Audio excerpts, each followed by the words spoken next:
Nerd appeal. Craig's stuff. Craig's stuff. Craig's got a lot of stuff. Yeah. Craig's stuff. Craig's stuff. Craig's got a lot of stuff. Hey everybody, welcome to another episode of Craig's Stuff. My name is Craig, and this is some of my stuff. We have here the World of Nintendo Ganondorf figure. This is Ganondorf from The Legend of Zelda: The Wind Waker. That's his look from that game. And I'm gonna review this one. I don't think I've ever done any World of Nintendo figures. These figures, you know, they're kids' toys, made by Jack Pacific. It's really cool that they're making characters like this. I mean, obviously, there's a Star Fox figure out.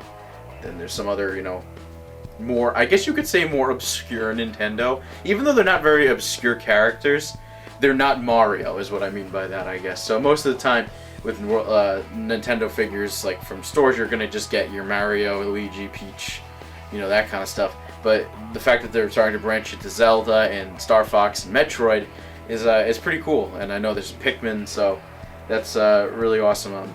This is just the generic look for these. For the boxes, it's just the cube box with the window front, World of Nintendo picture in the bottom, and it says Wind Waker down there. This is Series 2, so the first series was Donkey Kong and Bowser.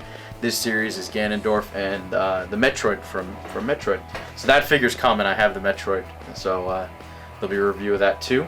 The top of the box just says World of Nintendo. The side just has some art of him.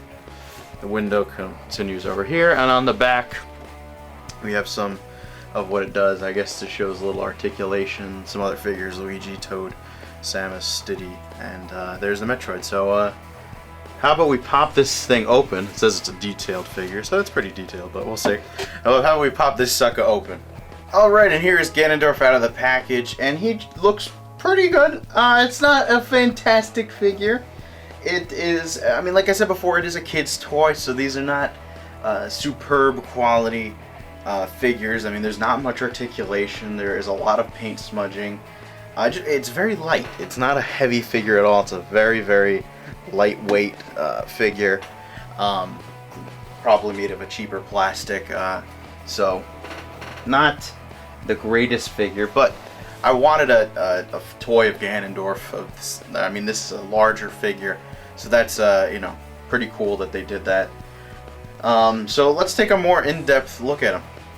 So look at that head sculpt. He's got that huge smile, and it's pretty good. It's definitely, I mean, it looks like him. That looks like what he looks like in the game. There's a lot of paint smudging. His head isn't painted super well. He probably could have used more colors here and there, but these are not expensive toys, so you're not going to get perfect quality paint. Obviously, you can see the break in the plastic up on his collar there. I don't know, the bunny thing or whatever on his chest. Everything else, that came out really good. His belt, the detail on there looks really nice. And we go down to his feet, and even down there, some paint smudging and whatnot. I do like the choice of orange for his hair. That looks really nice. And the painted detail used on like the I don't know what, the pictures all over his robe, they do look good. They're not smudged. There's some scratches on them there, but that's okay. It's not great, but like where the plastic connects there, obviously you can see the two pieces connect. It just gets glued together. I mean, like I said, it's a children's toy. It's not going to be perfect. Definitely my favorite part of him is this picture here on the back. It just is very well done, actually. I was pleasantly surprised when I saw that, and there's no real paint smudging on the paint there. It looks good. I think there's just a lot of scratches on him. It's just because I guess through manufacturing and whatnot. Also, I mean, but it looks good. The sculpt is pretty good. There's because of his cartoony design, you don't need a ton of sculpted details. And then, of course, you get his articulation. All two things. His head moves. Goes like that. That's as far as it goes. And his arms. His arms go up, out, around, and a single jointed elbow. Oh, and wrists. Because his hands do move in there. They spin. And that's it. That's all the articulation. I mean, just the way this thing is, there's not really going to be much articulation you could give him. I'd like to see maybe a more, maybe a Figma version or something like this. I don't even know how they'd do it. Maybe use a cloth material for his robe. Give him more articulation. I don't know, but yeah. Ganondorf stands about 6 inches tall.